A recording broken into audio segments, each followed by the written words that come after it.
always referring back to the simplicity of McDonald. She lied about McDonald's. She lied about many things, and she's a liar. There should be some kind of a rule when they know it's a lie, you can't do a commercial on it. But this is a thing that's going to end in 29 days, so they can say what they want. I have a hard time doing it to them because I'm basically a truthful person. But frankly, she's.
Are we live?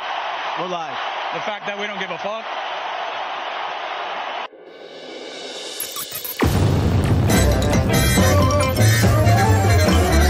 You're listening. Yeah, like all the time I'm listening. WATB with Christian, Eric, and Carl sometimes.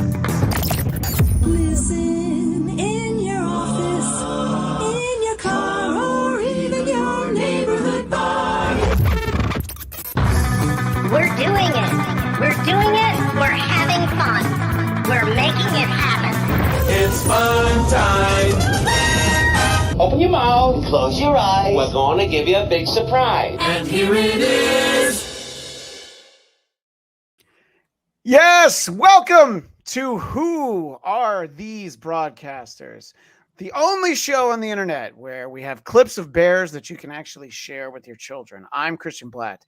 He is Eric Zane. How are you today, EZ? Never better, my friend. Glad to be here. But more importantly than that, why don't you tell people how super chats work? We were in a bit of a conundrum last week, and we didn't get any. And then we said stop sending them to us. And what happened? We got more than we've ever gotten before. Yeah, and I don't know if I want to go to that well again. I think that was kind of like it was just. I think people just appreciated the I don't know the difference in our positioning of it, because every time you turn on a video these days, you're being inundated, or a live stream being inundated with gimme, gimme, gimme. Yeah, but ask me again in 20 minutes, and then I might want to do that again. Yeah, I mean, I guess it's just we go with our gut, and so. Whoa! What up? That was like in a comedy club when they hold up the light at the back. No. That was an accident. I'm sorry. I'm kidding.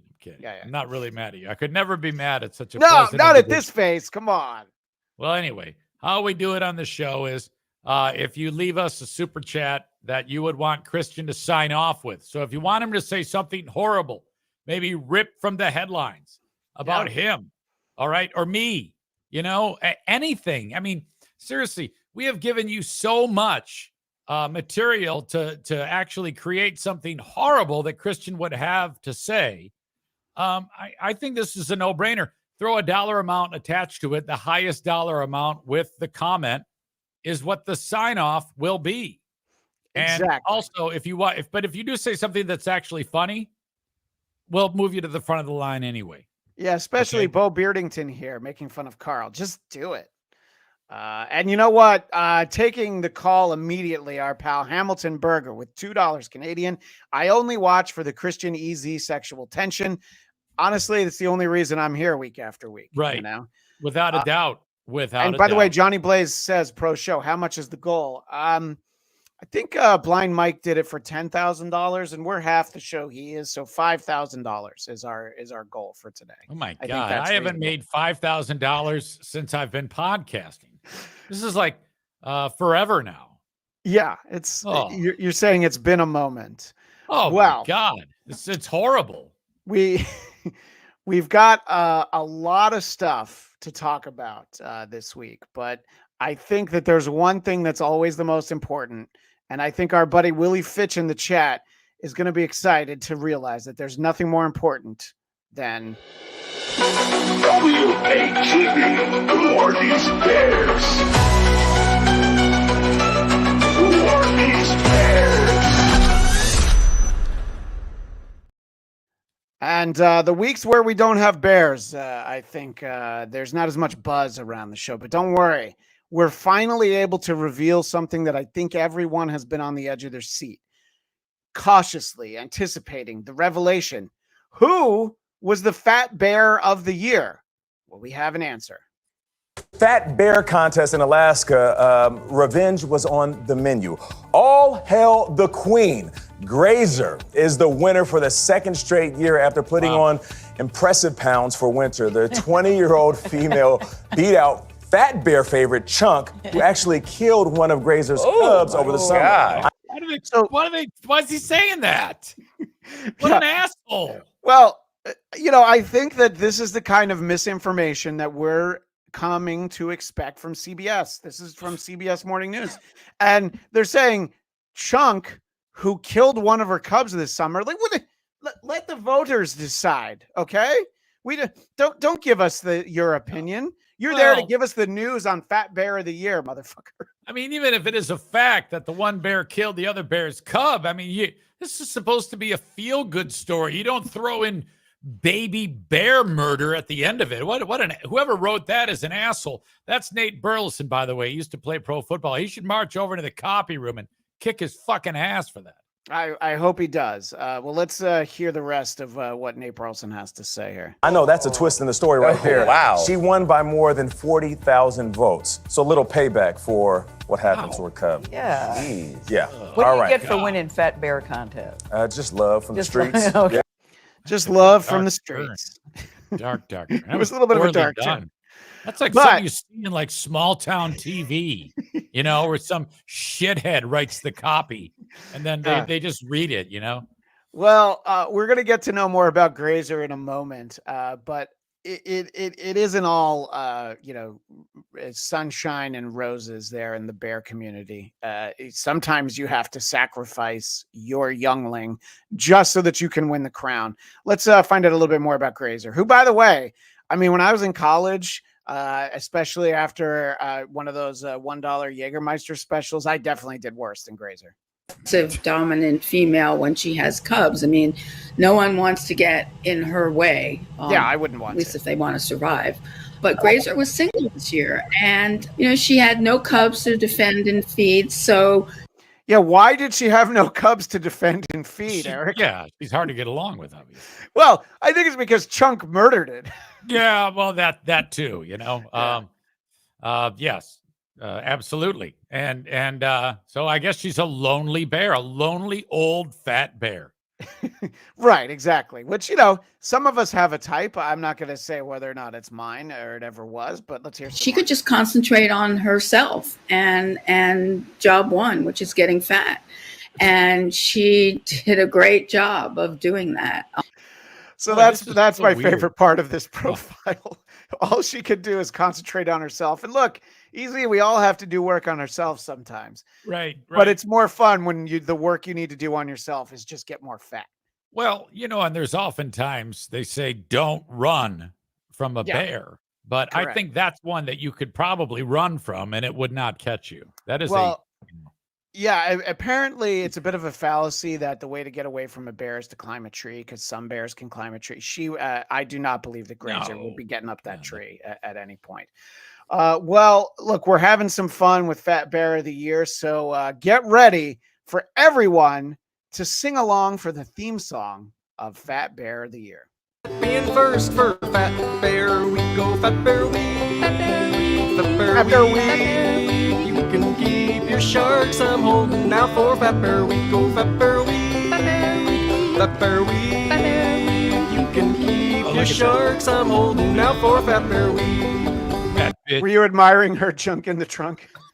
Holy shit. God damn. Wait, is this like made for us or did you rip it off? No. This is actually this is a National Park Service video. I know I didn't get one of our, one of those. I thought we had our cast of music makers make this. I was going to say it actually sounded all right. Yeah, no. And I'm going to tell everyone in the chat, if I do feel like at any point in the show, super chats are a little slow, a little sluggish, you're going to get more of this. Well, the competition's fierce. We got the best of the best. How many fish can you fit in your mouth? That really is the test. Got a pack in the pound, start to be looking chonk. If you wanna get the title as the Bear Donkey, don't go Fat Bear Week. So, Fat Bear Week is, we might have to do a music special on this show. One of the most popular episodes of WATP is the music special that Carl did. So this episode could break out into a music special at any time, easy. That's weird. I saw a couple comments that weren't very flattering about it, and I thought it was awesome. Carl's music special. Oh, yeah. It's my favorite episode. Yeah. In fact, I think they should do that. He should go back to doing that every week. Not all this silly fake fighting with other podcasts. No, who cares what Zumach is up to? And no, I mean, I've heard it all. 5 minutes, yeah. I want him to go back to that well. I don't know why he doesn't do it more often. So Bo Beardington says she's probably on antidepressants, and Greg Williams has pitched WATB. Who are these bears? I would do it in a second. We can easily do one of that. And Tumble Dry says Carl will find lots of fat bears at the Leather Club. Leather Club. Okay. At the Leather Club. That's the place to find it. All right. Well, bears got their own jingle, but it's really a part of local news. WATB, who are these local news? Who are these local newscasters?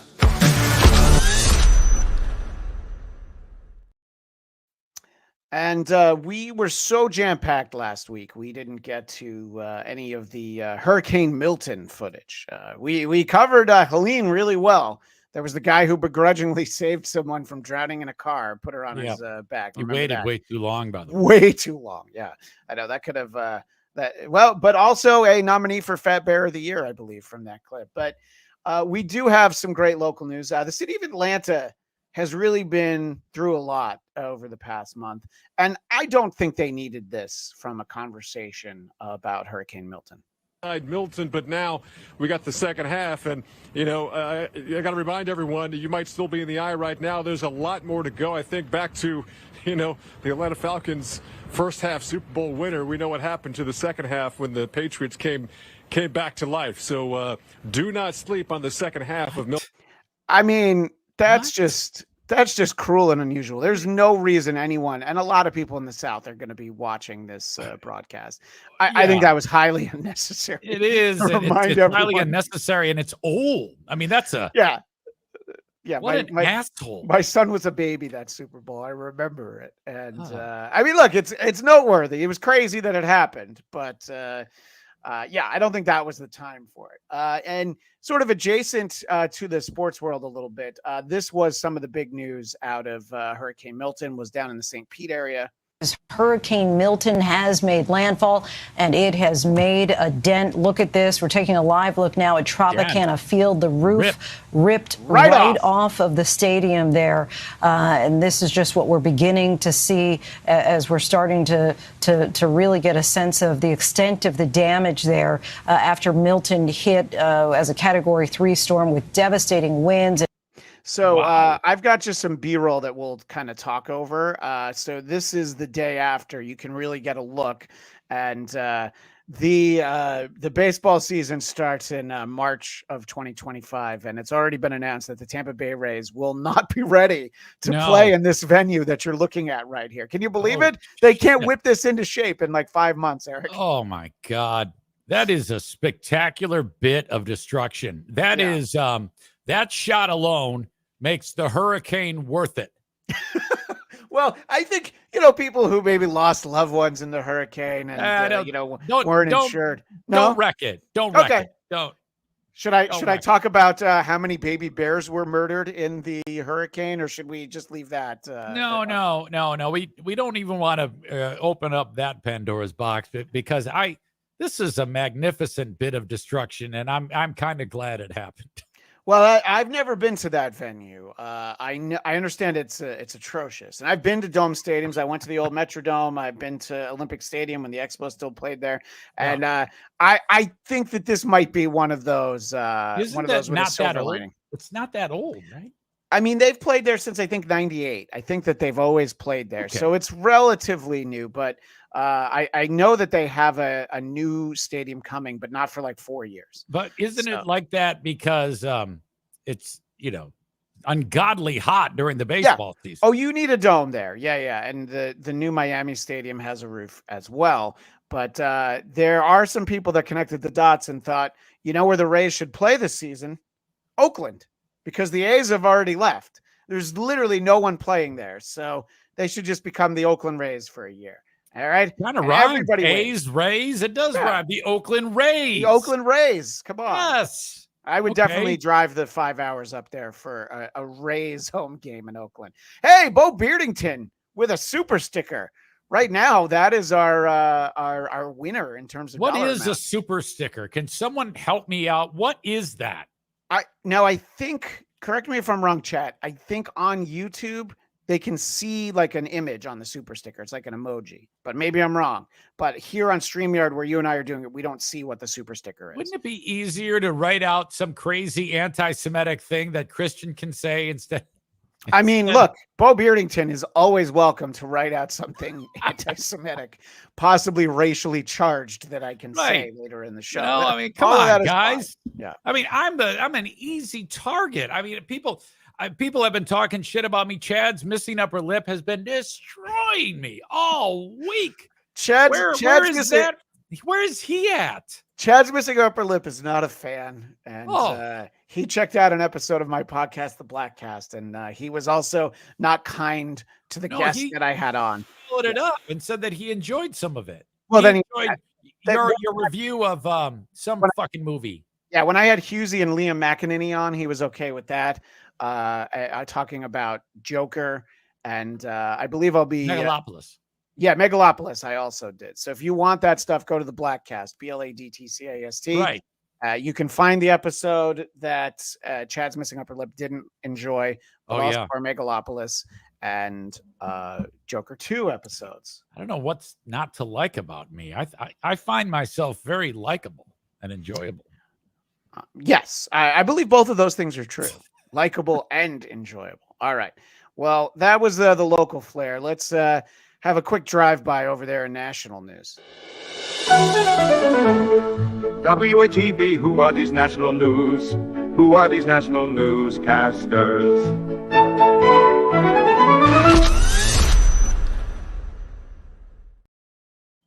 So over the course of these next two clips, we're going to have the yin and the yang. First up, I've got the great Snoop Dogg doing the weather with Al Roker. And I think everyone watching is going to look at this and go, oh, that's fun. And let me get this weather together real quick. Al, it's 57 degrees in Mary Jane Falls, Nevada. That's right. And then I heard it was going to be 56 degrees in Stoner, Colorado. That's right. But my favorite is when it's nice, hot, and misty outside, 84 degrees in Blunt, South Dakota. Sliding on down to this area right here, above the average highs, 70 degrees in Roach, Missouri. You understand me? We stay lucky in Kentucky. It's going to be 60 as we blaze in Blaze, Kentucky. There's more. Are you getting the joke here? No, I don't understand. Okay, I'm going to let him hit a few more. Maybe you'll get it. Hell yeah. And over here, we got Pottsville, Pennsylvania, where it will be 60 degrees. And down low on the go, 61 degrees at High Point. Get that, High Point, North Carolina. Well, that's what's going on around the country, Snoop's country. Here's what's happening in your neck of the woods. Come on now. Come on. Better when he was murdering people. He was. No. Murder was the case that they gave him, but whatever. Snoop is he's innocent. a criminal. You know he's a criminal. No, he told me. Well, a drug dealer. That's fine. Yeah, but in terms of murder, I remember on the MTV Awards, they started off with "Murder is the Case," and he said, "I'm innocent." That's all I need. You know. All right. You know, every person is convinced in different ways. Fine, I get it. Yeah. But that was awful. That was a horrible thing. I mean, but it was Mary Jane. It was I got it.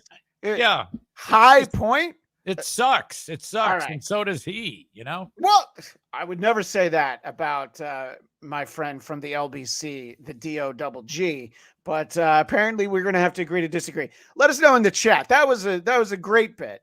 Greg Williams, marijuana jokes. Get it? Because he does a lot of marijuana, and these are marijuana terms.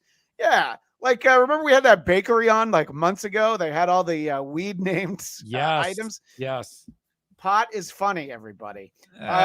Well, I think that the reaction is going to be the opposite for Easy than it is for everyone else in the chat. Easy hated that Snoop Dogg clip. I bet the chat liked it. But we've got another one in a second. Who are these politics? Who are these politics?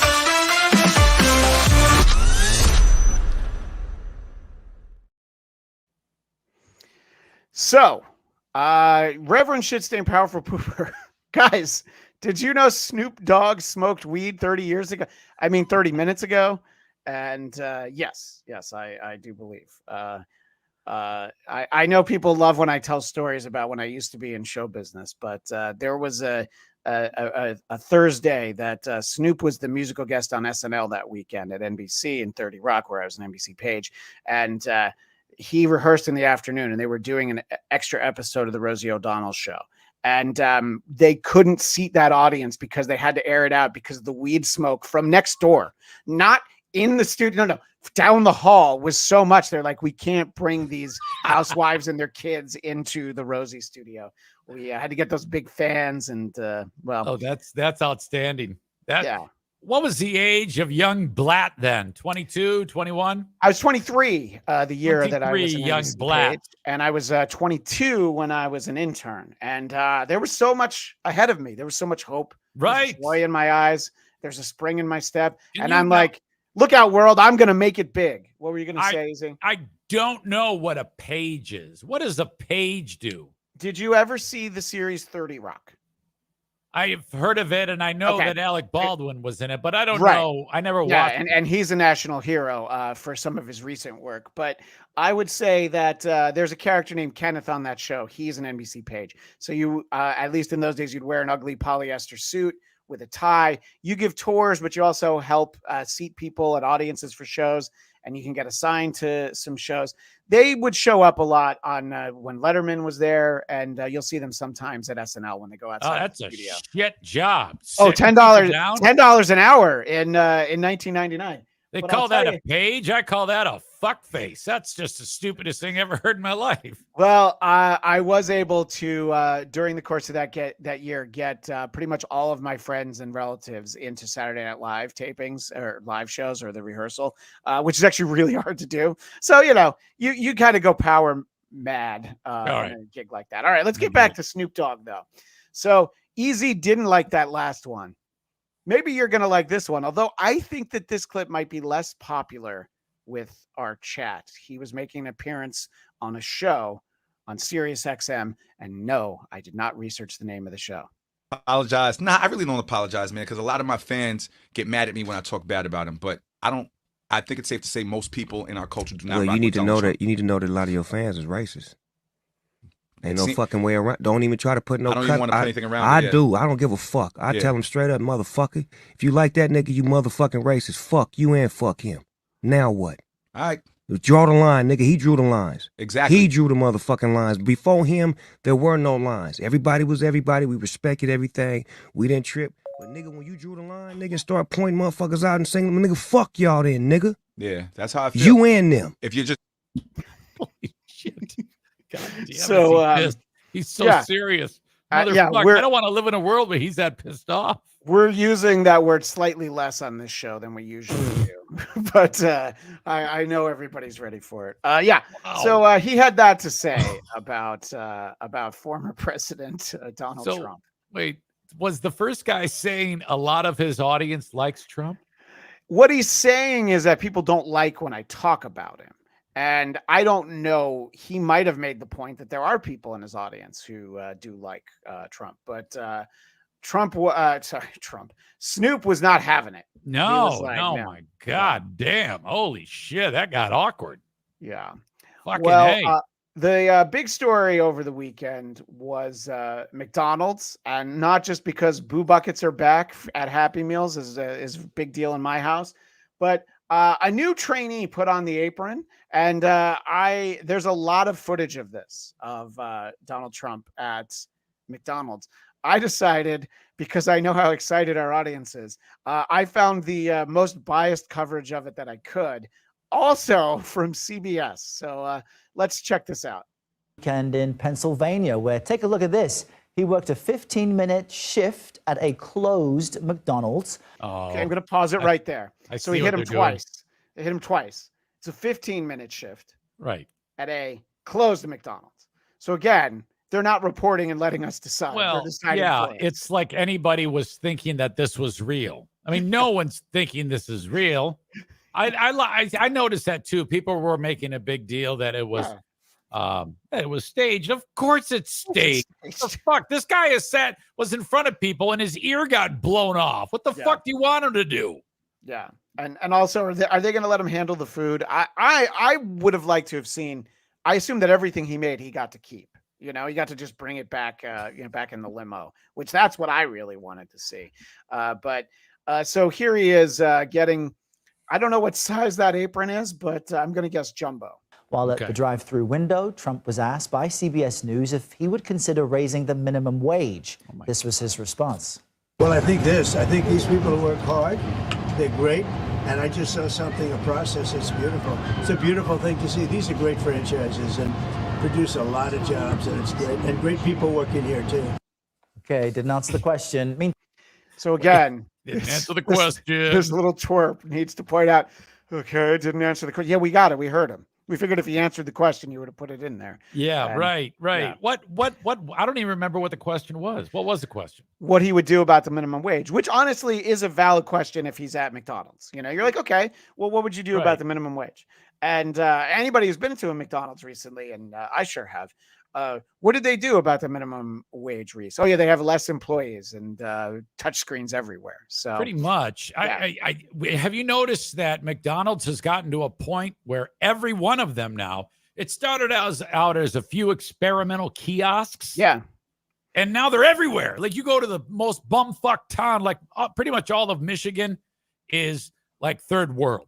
Sure. All right. So you go even to these bumblefuck towns and it's a kiosk. They don't need employees anymore. No, they absolutely don't. And at another favorite eatery, because obviously I engage in health food, at Shake Shack, they're annoyed when I don't want to use the kiosk, when I just want to walk up and say, yeah, can I get a burger? Oh, you do? I hate it. I never want to talk to those animals. Are you kidding me? Well, I see the hands of the people using the touch screens, and I'm like, you know what? I'd like to have a contactless experience. To me, it's worth it. It's worth getting any infectious disease than having to talk to those animals. Yeah. Well, it is better. And you know what?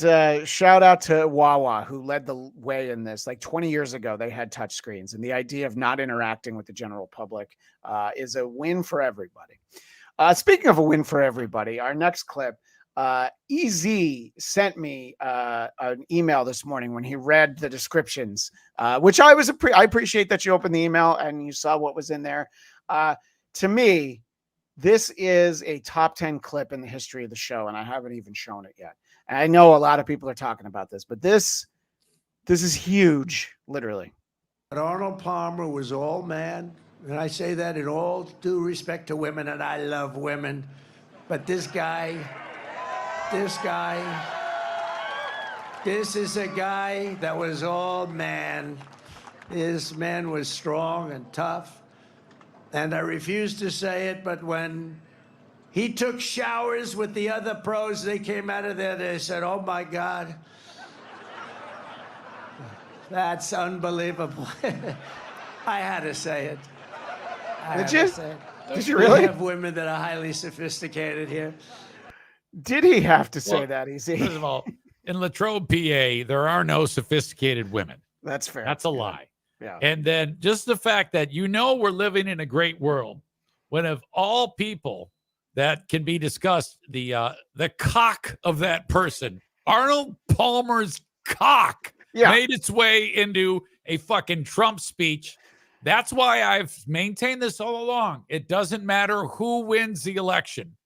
Now, let me back up. If Trump wins the election, holy shit, there's so much entertainment. So even if I didn't want Trump to win, and I don't, I'm still happy because he's talking about things like Arnold Palmer's cock.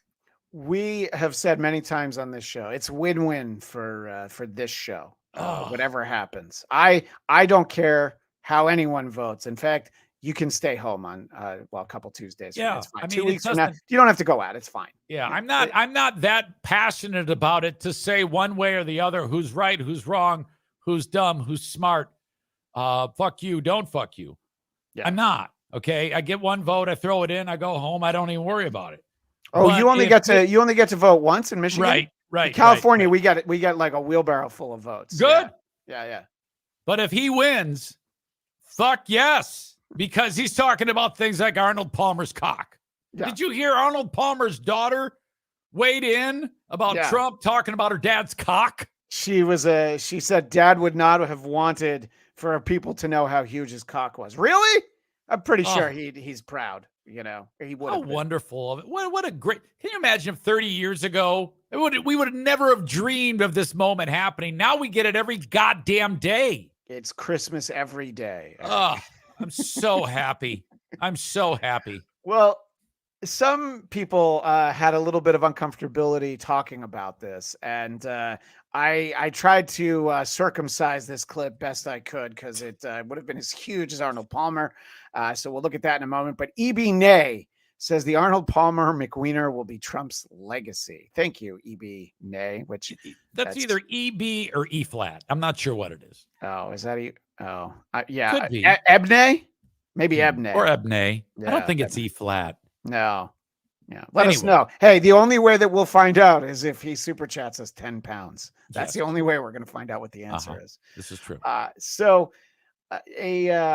don't know who's more uncomfortable in this exchange, except that you can tell pretty much it is Speaker of the House Mike Johnson, because Jake Tapper repeatedly tries to get him to comment on this, and this is the end of that exchange.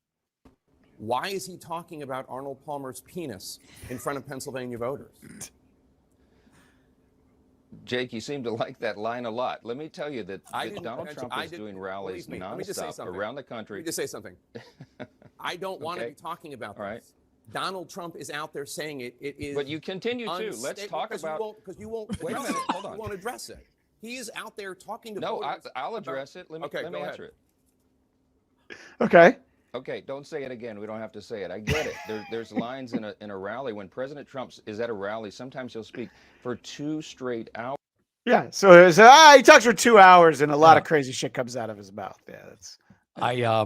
It's I think remarkable to me that people would waste any bit of energy being flabbergasted and flummoxed with anything Donald Trump would say. I mean, that 10 years ago, maybe. Yeah. I mean, come on.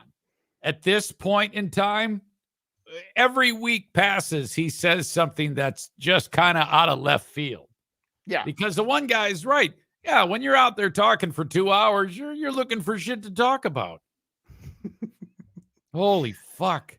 Well, there were some other good zingers from President Trump over the past week. He spoke at the Al Smith dinner, which is, you have to be a pretty big political nerd to give a shit about the Al Smith dinner. But I did boil it down to a couple of moments here. The first one, Trump responds to the fact that former New York Mayor Bill de Blasio is in the house. Blasio was actually able to make it tonight, to be honest. He was a terrible mayor. I don't give a shit if this is comedy or not. I want to take this moment to point out that the Al Smith dinner is it's thrown by Catholic organizations, and you can see there's a cardinal next to him. There's a cardinal right there next to Chuck Schumer, who it's important that you know Chuck Schumer is seated right next to Donald Trump on the stage for our next clip. So so there's. Can you start it all over again? That was unbelievable. Absolutely, especially if it's about Bill de Blasio. I will always take extra time for clips talking about Bill de Blasio. Bill de Blasio was actually able to make it tonight, to be honest. He was a terrible mayor. I don't give a shit if this is comedy or not. He was a terrible mayor. He did a horrible job. Horrible. He's horrible. He did a horrible job. Oh, but God. At this point in the evening, Trump was kind of on fire. And again, I mentioned Chuck Schumer sitting right next to him. Democrats really wanted to have someone not be with us this evening. They would have just sent Joe Biden. You know, he's having second thoughts. You know that, right? He wants to come back. If she does any worse in the polls, they're going to bring him back again, I think. Chuck, he's going to do it. He's the one that got him out. That's the guy. No chuckles from Much Chuck more and so Schumer. than Crazy Nancy, I will tell you. Because I know him. He did it. Joe has almost disappeared from view. The only way. Anyway. This is incredible. Yeah, I know. And you see, it's moments like that. That's a fantastically funny and entertaining moment. But we've been so spoiled, and there's so much that's floating out there that nothing really moves the meter anymore. You know, it's like we've gotten so used to just it pegged to the maximum every time that when something really outstanding happens like that, it's kind of like it comes and goes, and that's a bummer. Yeah, no, exactly. Well, that was the top shelf A-list material that Trump had. There is definitely some of his prepared remarks that I think he was slightly less confident in. And said, don't. Does anybody understand that? Yeah. I thought it was actually very good until just now. Yeah. So Jim Gaffigan spoke before him, and it would have been me pulling clips of a comedian telling funny jokes, so I decided to not go with it. But he did have some digs at Democrats as well. It wasn't just Trump. He had Trump stuff. I'm not saying that he was. No, for sure. Yeah, but he was very funny. But Trump he's chewed the page that he probably should have crumpled up at some point. I thought it was actually very good until just now. It was He announced bombed. this morning. He's like, He remember acknowledged his bomb, though. Remember last year when we had all those clips of Joe Coy hosting the Golden Globes, The one with Taylor. Yeah. And he's just like, what do you want from these jokes? And he threw his writers under the bus. But that's what you do. At a funeral yesterday, in a rare moment of clarity, Joe told Barack Hussein Obama that, quote, so he gets a laugh because he said Barack Hussein Obama. That's not in his notes, but he's like, oh. Only a few people got that. Or as Rush Limbaugh used to say, Barack Hussein Obama. Remember, bro? He was a piece of work. We miss him. But as he told Barack Hussein Obama, quote, she's not as strong as me. She's not as strong. Do you understand that? And Obama agreed, saying, that's true. Other than that, I think the Democrats are getting along quite well. Right? Nobody got that one. No. Don't blame us for that. We didn't. He's sleepy and tired at this point, but I still find this amusing, though. Oh yeah, no. Even this, because you don't usually see him like this. He's sticking to these remarks. I don't know how long I would enjoy it for, and it would probably wear out for me. But I generally find him to be very entertaining. Yeah, and we can ask our chat if they want to guess which jokes Greg Gutfeld wrote for him, because he did on Fox and Friends the next day give credit to some people who work in this building helped him with that. And I may or may not know someone who helped out on an Al Smith speech that a candidate once did, but I may or may not. May or may not. Ebne, marijuana is funny. Come on. Millions of vugging, stupid Kevin Smith fans can't be wrong. Even if Kevin Smith cries online about pot now. By the way, it's Ebne. Yeah, we took us a moment to get there. You were right. Thank you, Ebne. I can't believe I'm like E flat nay. What an asshole. We could have done this show 1,000 times, the same exact episode with the same clips and the same super chats. I never would have thought that was E flat, but that's all right. Look, you're more musically inclined than I am. We have a final couple seconds from the Al Smith dinner, and I want to let EZ and our audience judge. It's a mixed reaction, I think is safe to say. Thank you very much.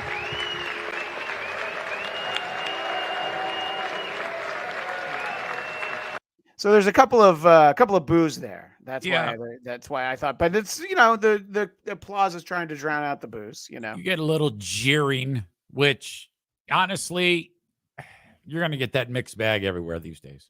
I think that's fairly true, especially with Trump. You never know. I give him credit because that's a mixed crowd. That definitely could be a mixed crowd. So he's willing to get out there. There's no question he's not afraid of getting out in front of people, whether they like him or they don't like him, whether they want to shoot him in the ear or they don't want to shoot him in the ear. He will continue to do that. Right. Whether or not they want to know if Phil Mickelson had a huge cock too, depends on what you want to know about your cock. Nobody ever needs to ask about Tiger, obviously, and we saw how he used it, so we don't have to ask that. But there's some that we probably still need to ask. I want to know if people actually were talking about at one point. I mean, was fucking whoever he was Tom Watson going, God damn, I just saw the biggest cock of my life. Yeah, because what I've always heard is Milton Berle. That's I've heard that too. They turned that a bit. Jason Reitman did a movie about the night of the first episode of Saturday Night Live, and J.K. Simmons plays Milton Berle in it, and his huge cock is like a moment in the movie. They don't show it. Yeah, they used to say like his dick could cover up 12 quarters laid end to end or something like that. Right, exactly. So, Mr. Television, Uncle Milty. So a moment ago, you were giving credit to Trump for going in front of a mixed crowd. And before we do anything with these clips, I think that I personally want to give credit to Kamala Harris because she sat down for an interview with Fox News. It was brief, I believe it ended up being like 20 some odd minutes and then not the half hour they agreed to, but she still did it. And, I wouldn't have expected her to. So, and she did it with one of the real news anchors. She did with Bret Baier. She's not sitting down with Hannity or Laura Ingraham. But, no one asks for my political insight, but it's not going to hurt her. People who are voting for her are already voting for her. She's going to show up on a screen for people that probably don't hear what she has to say. Maybe it gets her a vote, but I don't think she's going to lose anything. But there are those of us who get most of our news on Twitter. So there are definitely some ups and downs. I don't know if you saw any of this. Well, Eric. no, I did. All I heard was people on the right saying she bombed. She did horrible. And I guess I could expect them to say that. But did she really? I mean, there's moments where she did, but this being this show, I front loaded this package with her not doing as well. Okay, but, good. There's a couple of moments where I think she did okay, but I believe this is within the first minute. Illegal immigrants, would you estimate your administration has released into the country over the last 3.5 years? Okay, I'm going to pause it right there. It's like she's barely sat down. And she's like, wait, how many illegal immigrant? What now? Right. How many? Okay, let's see what we can do. Well, I'm glad you raised the issue of immigration because I agree with you. It is a topic of discussion that people want to rightly have. And you know what I'm going to talk about. Yeah, but right do you now, just a which number? is- Do you but- think it's but- 1 million, 3 million? Brett, let's just get to the point. Okay, the point is Oh, boy. that we have a broken immigration system that needs to be repaired. So your Homeland Security Secretary said that 85% Well, no, I'm not of apprehensions. I'm not finished. We have It's a an rough immigration estimate of system 6 million people that have been needs to be- released into the country. And let me just finish. I'll get you the question. I promise you. I was beginning to answer. And when you come on, no, she wasn't. I think that's the right response, even though it's not true. But she's like, yeah, no, I was getting there. No. I think she would. I mean, everybody knows they have, she has, he has. It's true. Yeah. Why doesn't she just say millions? You wouldn't believe how many. They're everywhere. Like, the things I can he tell wouldn't you, know Brett, what to do. He's like- expecting her to do that. So he's already like on step C. But she would fuck him up if she said, oh, there's Brett, so I would many. tell They're you everywhere. You've never seen so many zeros after a number. All right, let me just take my word. But believe me, that's probably what. She should take a page out of Trump. Believe me, it's millions. We're talking at least a billion. All right. Oh, yeah. What's your next question? Just roll with it. It's the judo flip maneuver. I'm telling you, this shit works. In this next moment, credit to her, Bret is definitely trying to get his soundbite, trying to get her to say something along the line of Hillary Clinton's basket of deplorables. that half of this country is now supporting this person who could be the 47th president of the United States. Why is that happening? This is an election for president of the United States. It's not supposed to be easy. I know, but It's not supposed to be. It is not supposed to be a so cakewalk are they misguided, for the anyone. 50%? Listen, Are they stupid? What is God, it? I would never Yeah, say that just about say the yes. American people. And in fact, if you listen to Don, Well, see, that's the thing. That's the answer in her head. Yeah, that that's is what- the answer that Hillary gave. She needs to say, look, they're stupid. And that's Yeah. it. And just move on because they're dumb. These are dumb people. Yeah. Yeah. Well, I think that I think that's private conversation. A little locker room talk with Governor Tim Walz is stupid doesn't even begin. Like, you want to know what I think of them. So let's see. That was him. Well, let's listen to this next one and then we'll comment after. Then People are 70% of people exhausted. tell the country is. Sorry, what was that? She's terrible at this, by the way. This is not her strong suit. This This- is like why every I'm time- surprised she did this. Yeah. I keep getting notifications saying Trump 90 interviews, Harris Walls 40. It's because they're shit. These people suck at this. They're horrible. Yeah, well, it depends, like, because you got Trump going on with the Undertaker. He's talking about Wally Pipp with the guys on Barstool, you know. So I literally cannot pull clips from all of these things. I'm just focused on the big ones. So let's take a look at this part. Bret, More than people 70% are of people exhausted. tell the country is on the wrong track. They say the country is on the wrong track. If it's But it's a really big number for our audio audience. Wrong track, 79%. Right direction, 21%. Just want to make sure that our audio audience knows what they're talking about here. on the wrong track, that track follows 3.5 years of you being vice president and President Biden being president. She's going to have a good answer here, don't you think, Eric? Well, her answer should be, yeah, it's because fucking Biden. That's what she needs to say. But 100% what she's like, I mean, I haven't been the president. Do you think, you know, like I go to like ribbon cuttings and that's shit. the only acceptable answer here. She should have said, well, I'm cleaning up a pile of shit left by that fucking dick. That pile of shit that's down around his ankles because he forgot to put on his Depends today. That is what they're saying, 79% of them. Why are they saying that? If you're turning the page, you've been in office for 3.5 years. And Donald Trump has been running for office. But you've been the person holding the office. Come on. Madam You Vice and I President. both know what I'm talking about. No, you and I don't both know. know what I'm talking about. I actually don't. What are you talking about? What I'm That's the clip that I think any of your conservative friends reacting to this saw. It's like, you know what I'm talking about. No, actually, I don't know what you're talking about. What is she talking about? She's saying The because person holding. the Sorry, country's in the wrong direction because he's running for president? Yeah, well, it set the tone for 10 years. Yeah, don't ask me. In the office. Come on. Madam You Vice and I President. both know what I'm talking about. You and I both know what I'm talking about. I actually don't. What are you talking about? What I'm That's great. I actually don't know. Yeah, no, he doesn't know. Okay. So I've got one more clip from this, but go ahead. What was? No, that's okay. I just had a super chat. Oh no, please bring the super chat in. I got to bring the clip up. So you read it though, because I'm Vice President Doubtfire and I will right this ship. I don't Lord get that. Rutherford. What does that even mean? I don't know who looks What like is he Mrs. referring to? I guess she's like Mrs. Doubtfire. Or maybe Tim No, Walz? Tim Walz is Mrs. Doubtfire. I'm He sorry. is? I mean, according to Ward Rutherford, and look, he gave us almost 2 pounds. So Okay, all whatever right. he says. I mean, I'm not smart enough to get some of these jokes. I've never claimed to be. No. Yeah, we know that you're the part of the 79% who are dullards and simpletons. Yeah. Right. All right. So I would say that this is her best moment in the whole thing. Bret Baier later is very flustered talking about how this comes out of a clip from something Trump said earlier in the day. The clip doesn't say what he said it says, and I don't need to show all the clips. There was something he said that was relevant.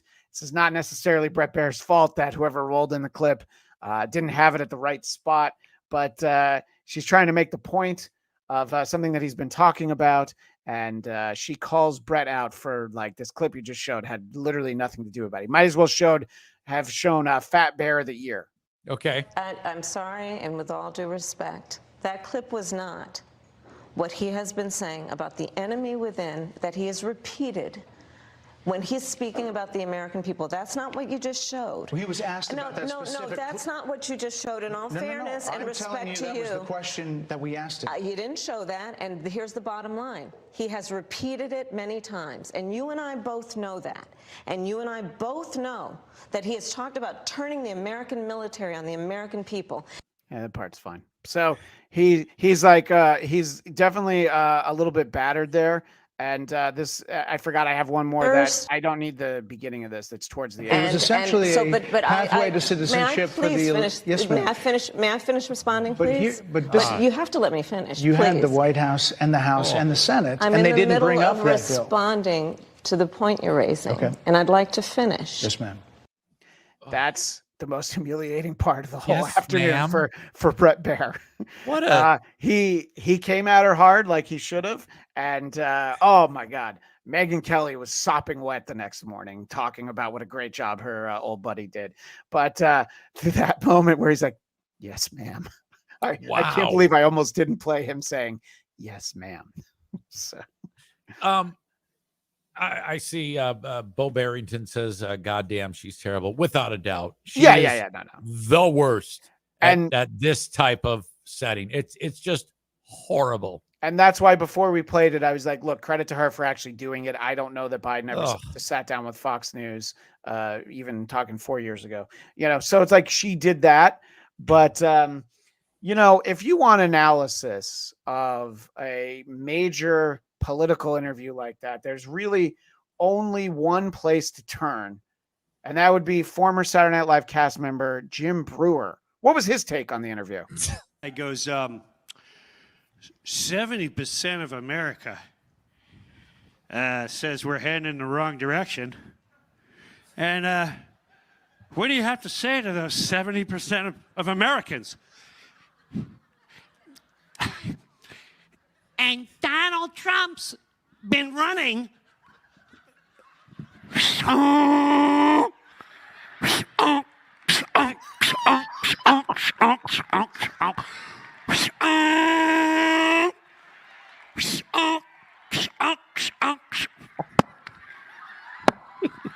Killing, by the way. Look at this crowd. Our handlers are coming out.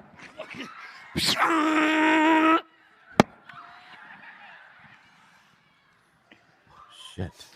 You don't think China was watching that going, oh my gosh, she's so funny? So guy so fucked up. I used to very little. Jim was on SNL when I was there, and I know him very little. He was kind enough to be a guest on, believe it or not, I did a Mets podcast at one point in a studio, and he was a guest on our first episode because he's a big Mets fan. So I have very good things to say about Jim Brewer. Not his strongest set. No. I think the going to the Goat Boy after 30 years was the thing that surprised me. And then, I might have left it for the reaction from China. Kamado says cringe. Really? Well, Kamado, JFK Head Chunk says, wow, you know what, Eric? I don't usually do this. I'm going to play the rest of the clip now. The answer, no question, so funny. And people still follow her. Yeah, you see? He goes You back notice to the Goat people Boy. laughing. They think it's the funniest fucking thing on the planet. Correct. Holy shit. That's remarkable. Yeah, I felt like we had seen enough, but from that reaction, I thought. God damn. Just do AC/DC. Just do the AC/DC God. bit. That's all you got to do. This is a guy who did an entire tour opening for Metallica. Do you want to do that as a comedian? No, thank you. But he figured it out, and I like Jim in general. But don't put this on the next album. I was going to say CD, but however people put out comedy albums. Being that he's a right-wing guy, this is it's okay. He's probably going to do very well because of this. I mean, you look at all those stupid people that were laughing. They love him. So, I mean, that's it. That's his pool that he's going to be tapping from. Look, if you're happier playing Reno than Vegas, then it's fine for your career. That's literally who cares? What the difference he's 60 years old. He's an older guy now. So fuck it. Who gives a shit? Right. Exactly. So this that was probably the most fun. I have to show this next one. Again, you give credit to people for being out of their comfort zone. Trump did a Univision town hall. Harris did one a few weeks ago. It was so dull. There's a reason you never saw it on here. So again, kudos to Trump for doing this. The only reason I'm showing this clip, well, he does say something that kind of caught on, but you have to watch the reaction from I believe we call it a Latinx crowd in this day and age, as he's speaking. And I am going to pause it at a key moment. And I want Easy to do his best job to describe what he's looking at for our audio audience. So this man who asked him a question is a Republican, but he's no longer registered. And he said, President Trump, I hope you can earn my vote back. I'm very concerned about the events of January 6th. So this is the answer that Trump gives. Certainly you had hundreds of thousands of people come to Washington. They didn't come because of me. They came because of the election. They thought the election was a rigged election, and that's why they came. Some of those people went down to the Capitol. I said, peacefully and patriotically. Nothing done wrong at all. Nothing done wrong. And action was taken, strong action. Ashley Babbitt was killed. No. So these are the ladies I want you to kind of tell us what you think of. These scolds in the back row who I don't know if they're standing there because there weren't enough seats, but their arms are crossed and they're just like glaring a hole through. They look like paramilitary experts that have been hired to kill him. Arms folded and just heads tilted the same way, especially Lady in Stripes. She is an assassin. That's what she is. Holy fuck. If they'd been tasked with his security that day in Butler, Pennsylvania in July, the bullet never would have gotten anywhere near his ear because these bitches are more stone cold than anybody in the Secret Service. Let's let the president continue, though. Nobody was killed. There were no guns. So sorry. That was there was an actual visual reaction from the lady. So he's like, Ashley Babbitt was killed. Nobody was killed. Ashley Babbitt was killed. Nobody was killed. There were no guns down there. We didn't have guns. The others had guns, but we didn't have guns. And a lot of people are, and I do mean a lot of people. It's not me. A lot of people are pointing out that he's using the term "we" to describe what happened. Yeah, he is. And this is all such bullshit. Everybody's like, wait a minute, huh? But don't worry, because there's always a cherry on top. When I say we, these are people that walked down. This was a tiny percentage of the overall, which nobody sees and nobody shows. But that was a day of love from the standpoint of the millions. It's like hundreds.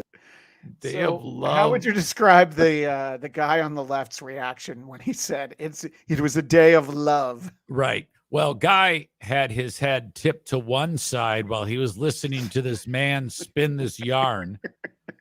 And then JFK Head Chunk describes it as Rich Voss is pissed because he looks just like Rich Voss minus all the cocaine addiction. Yeah, he looks like Rich Voss's gardener, but I know what he's saying. Yeah. Well, as soon as Trump talks about it was a day of love, Rich Voss flips his head the opposite way. It's remarkable how he does it.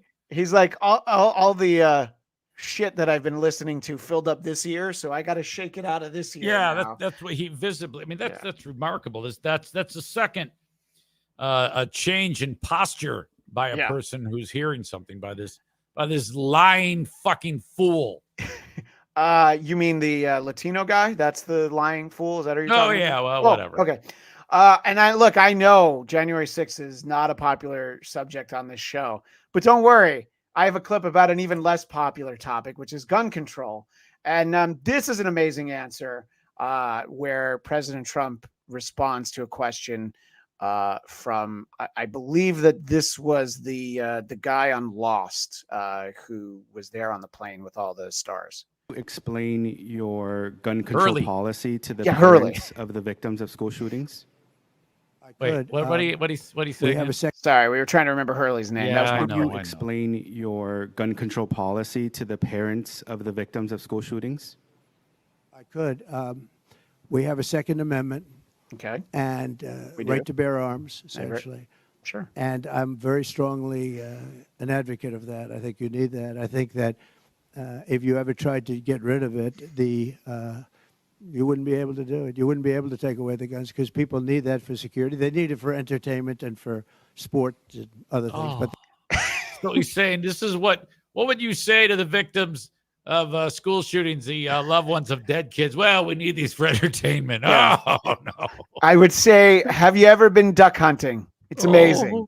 It's just amazing. Yeah. So, I don't know how to answer that. I don't claim to know how to answer that.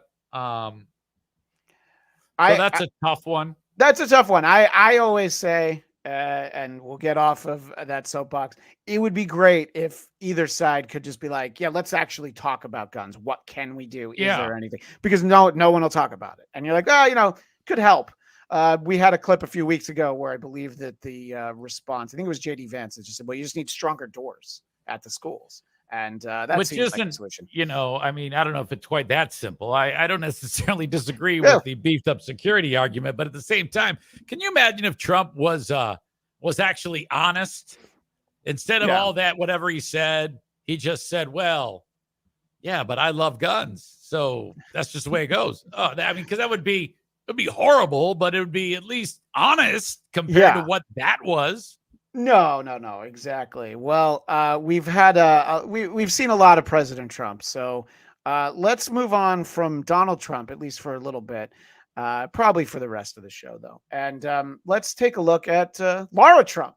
She was a guest on The Breakfast Club, a show that was just recently featured on WATP for Jocktober. So since it's still Jocktober, I thought we'd see what they were doing over there.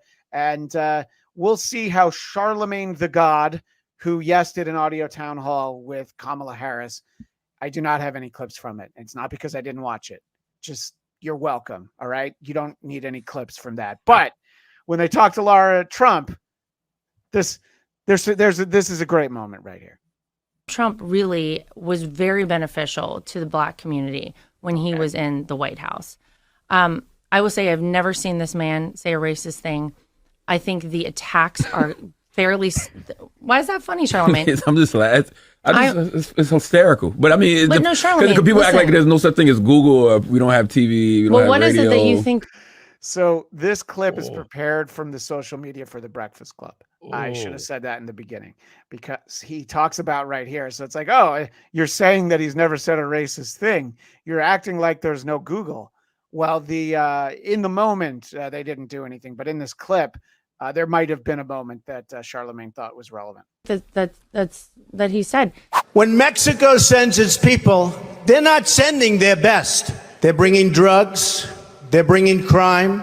They're rapists. This morning, a bitter backlash after President Trump referred to Haiti and African nations as S-hole countries during a meeting on immigration. Now, I remember that differently. I remember that being hysterical. So, yes, my memory might be different, Eric. I don't think that, and I'm not a defender of Trump by any means, but on that first clip, he said Mexico's not sending their best. Yeah. They're sending rapists, whatever, all that shit. I never really thought that sounded racist. It just sounded like bad people were getting into the border who happen to be from Mexico. There are some who would say, and again, it's not me, would say that is their best. But again, it's not me. I'm not saying this. Someone else might say that. And I forget the name of the sort of news girl there on The Breakfast Club, but she tries to get in the way of something that Lara Trump is trying to say. But she basically has a grown-ups are talking moment with this lady here who's part of The Breakfast Club. Friends with everybody. A lot of celebrities. Jesse Jackson, by the way, please his Rainbow don't do Coalition. That. He had black friends. That's not going to work. No. He let them stay rent free in one of his buildings. The Rainbow Coalition, because he felt like the Rainbow Coalition, Jesse Jackson's Rainbow Coalition, was doing important work. So she's like, please don't say you had black friends. She's like, no. I'm not going to say that. All right. Oh my God, I was going to say that he helped out Jesse Jackson. So my father-in-law is actually not racist. The willingness to be in the belly of the beast, though, for lack of a better term. I mean, this is heavy lifting. This is very, very difficult. Yeah. And they don't really go easy on Lara Trump. And, they beat the shit out of her. I think she I would say she handled it better than Kamala did Bret Baier, even when they talk about women's issues. And why you support, your father-in-law. That's your father-in-law. You're the co-chair of the RNC. But his policies, especially towards women, they absolutely take away rights from women. What do you think about that? How's that? What do you mean? Which rights? The Roe v. Wade being overturned. Women's. It's the same as the earlier moment. It's like, what do you mean? She said, give me an example. Yeah, but he does give her an example. So I'm curious as to how she would respond to that. It's a really long too bad. speak answer. Yeah. All right. So that's great though. Yeah. So bringing up The Breakfast Club, I think it's important to know that, look, a lot of you watching right now, you don't like either of these two, and I don't blame you. It's tough to vote for either one of them. Right. Because a lot of the people don't like Lara Trump because she's related to Trump. Yeah. And a lot of people don't like Charlamagne because he's black. Yeah. A lot of people. Are you talking about people on screen right now? I don't know who you're talking about. Just people in general, just not people in general. us. Yeah. No. Just Certainly not us. Well, I want to very quickly, and then we'll move on. Oh, no, we can't move on. Sorry. I've just realized okay. So before we move on, I wait, just you'll see. But for those of you who hate Kamala and you hate Trump, there's another option. The Breakfast Club gave a platform to Dr. Jill Stein. So let's see how Jill Stein did when she was on. Is the talking point of AOC the other day, who is taking her marching orders from the DNC. This is exactly what they say, that we are only running for president. Of color as parroting talking points instead of us looking at basic math. The one thing that AOC has done that you haven't is win some elections. Boom! The idea that you can't criticize her because she's a woman of color is a little cringe, but I did like but she's won elections. But don't worry, she's not done with Jill Stein yet. How many voting members in the United States House of Representatives, Republican, Democrat, and Independent? How many total? How many total are there? What is it? 600 some? No, it's 435. So she's not even close. Like if she said 535, I would be kind and be like, okay, so you're counting the Senate as well, right? Those are two big cuts right there that Jill Stein took. Oh my God! She got blown out. I'm starting to think that maybe Jill Stein's not gonna win. No, we won't be hearing much from her. How would you like to be at campaign headquarters on the big night?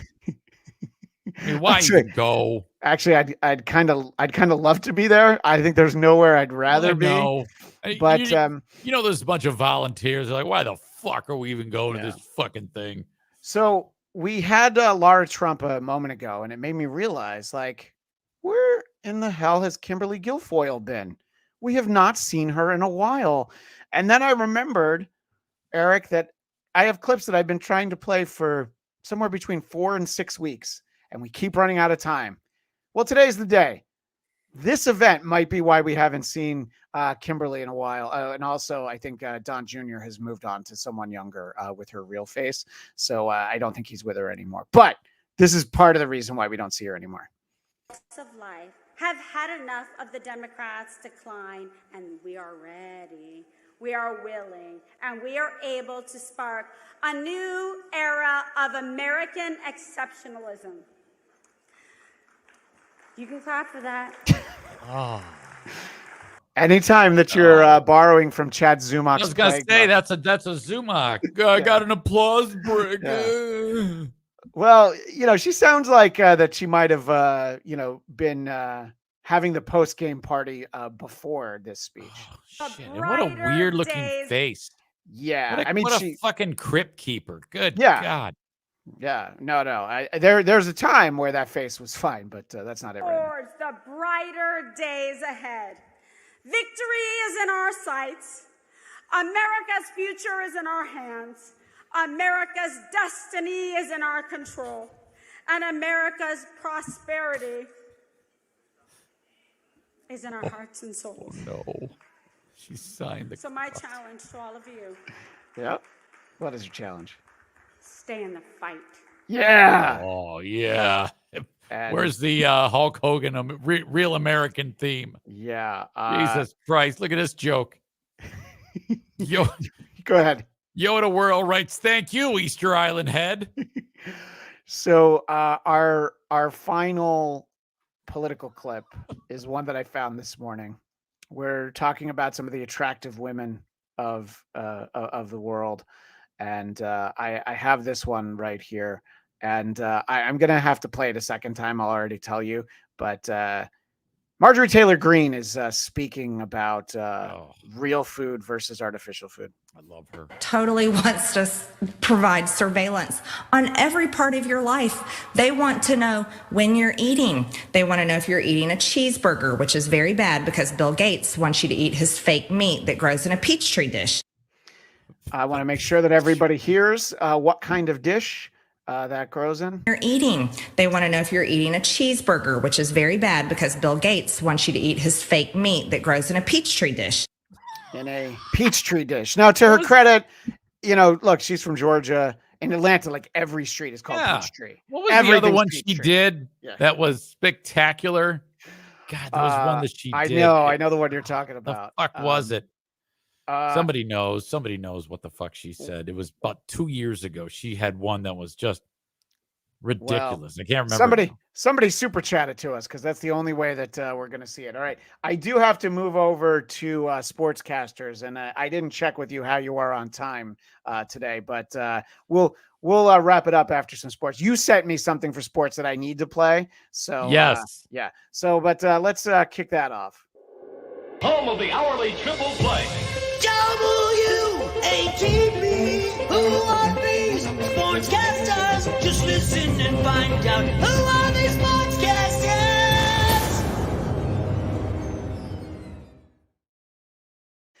So there was a moment heading into the weekend where I was still optimistic about, hey, maybe the Mets could pull this off and make it to the World Series. Obviously, they didn't.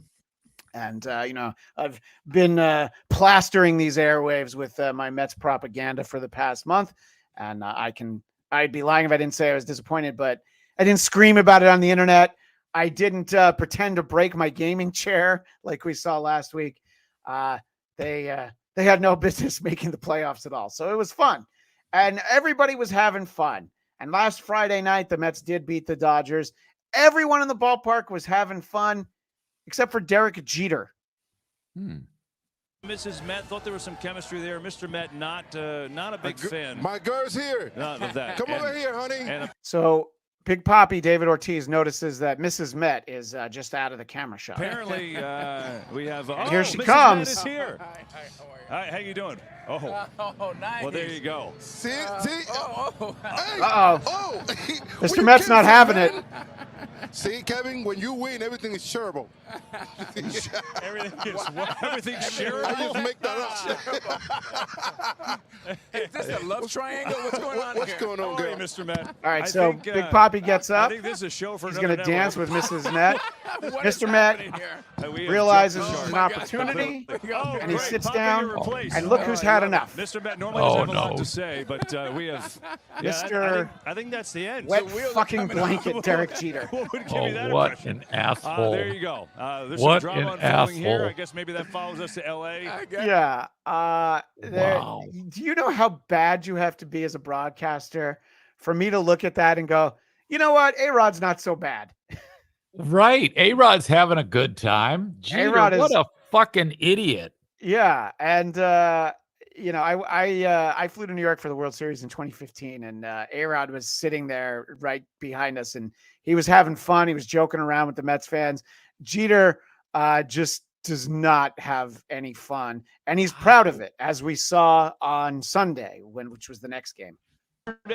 Travel day off for some of us. Derek, how was the day off for you yesterday between 5 and 6? Yeah, it was good. I was in Miami. I took my girls to the Taylor Swift concert. So I got I got a chance to hang out with a bunch of teenagers and toddlers, very similar to what I do here at Fox.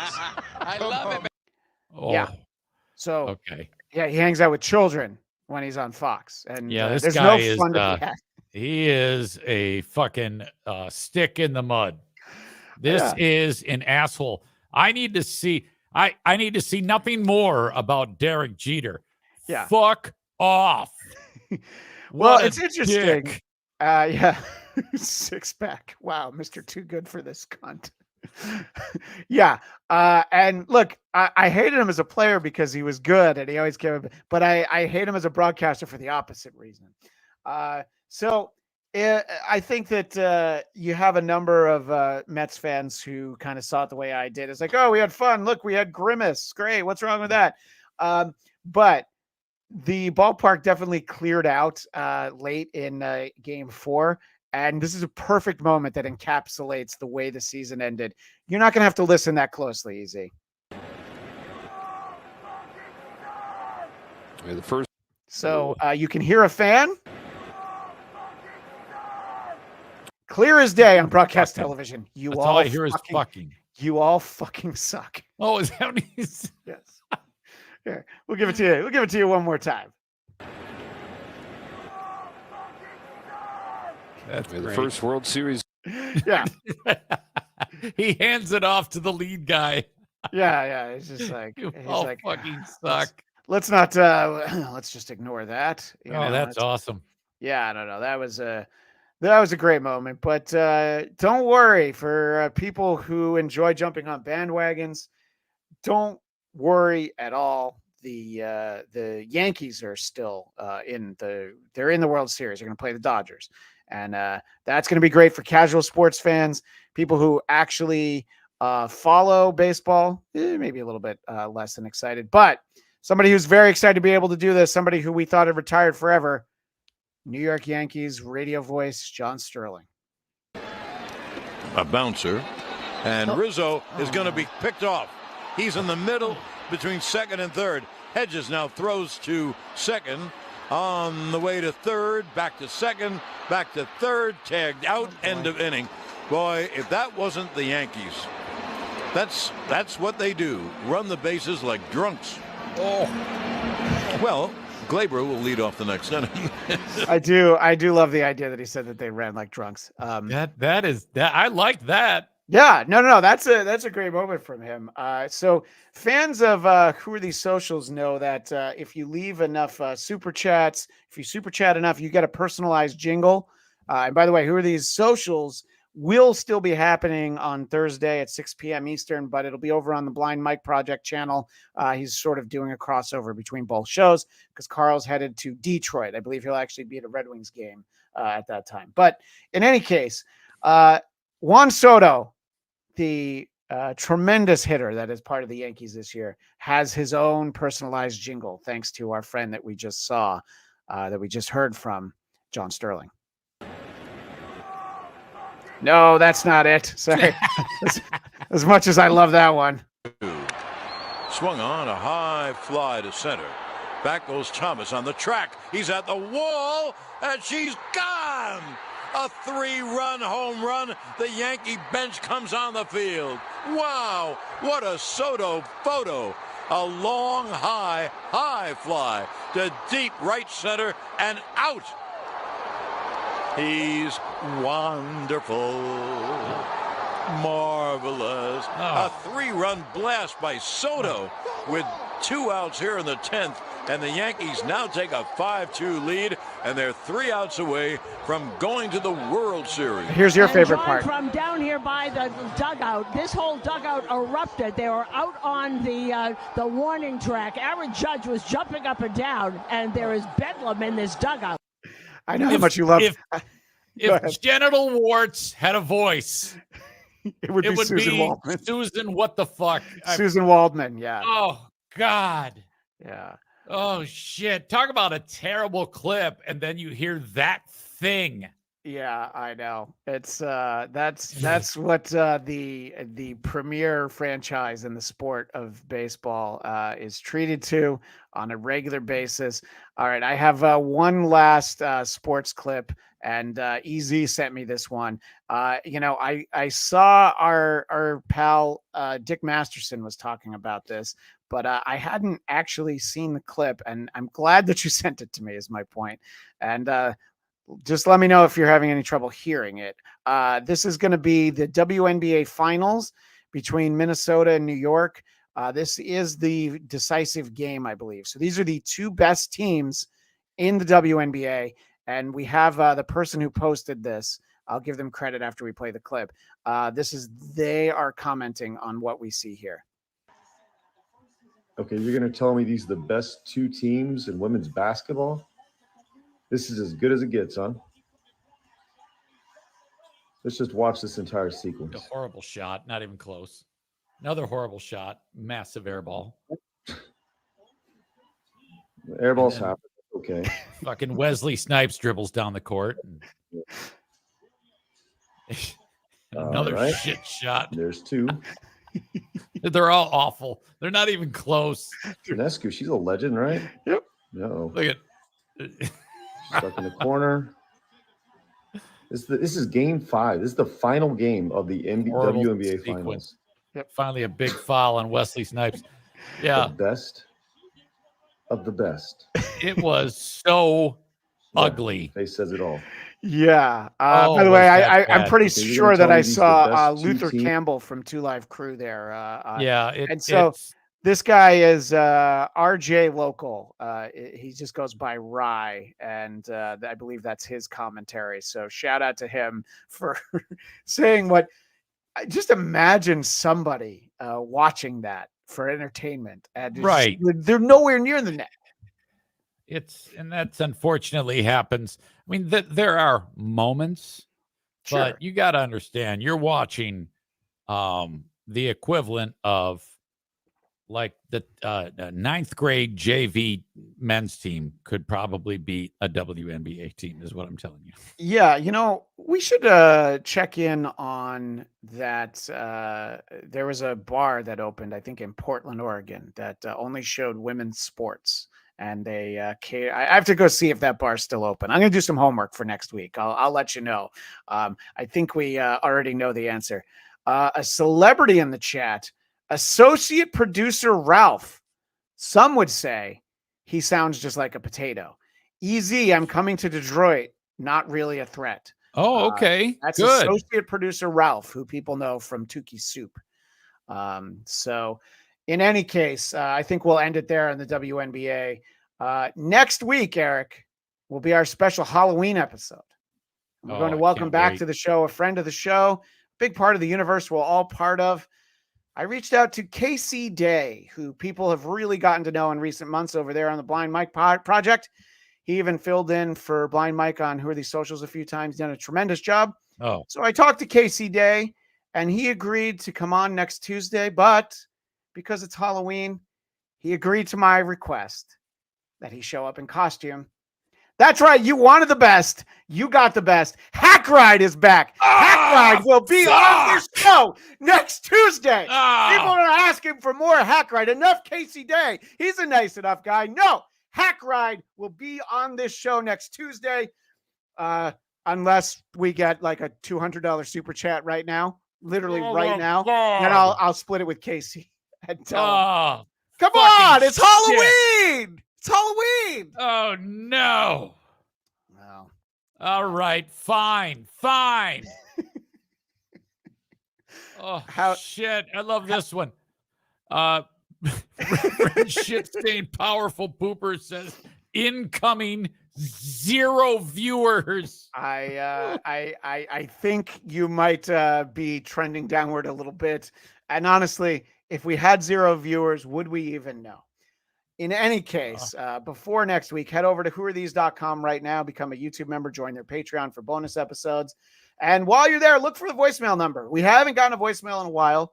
And as I said last week, if you are too poor to super chat, leave a voicemail. We will definitely play it. It's free.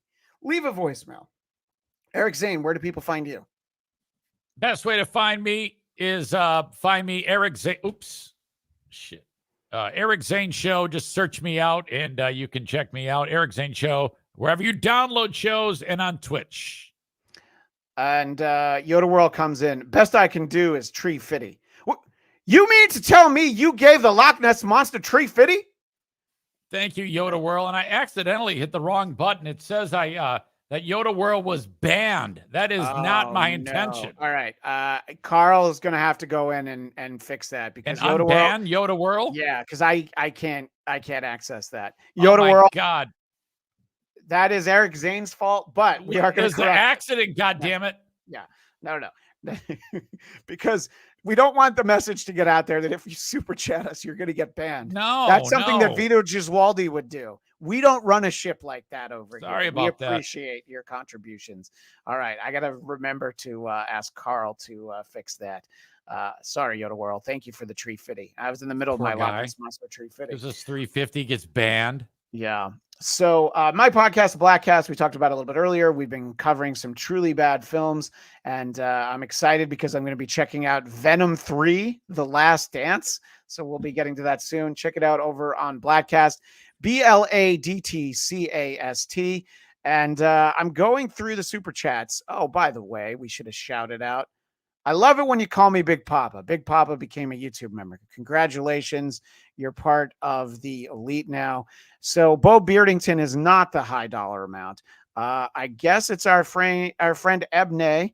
Oh, thank you. Yes. Here's JFK Head Chunk said, here's Carl's cut.